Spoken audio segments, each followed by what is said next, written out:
महापालिकेच्या बोगस बांधकाम प्रकरणातील 96 पैकी 28 प्रकरणांवर गेल्या 2 दिवसात पुन्हा सुनावणी झाली।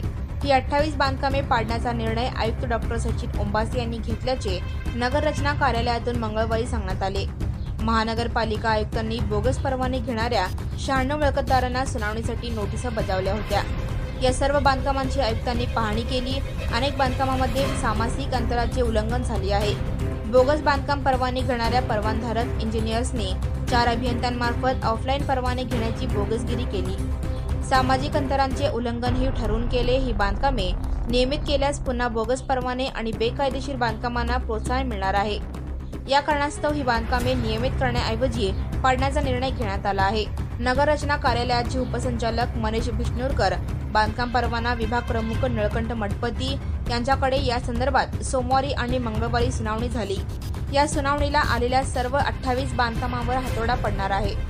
Subscribe now and press the bell icon. Never miss an update.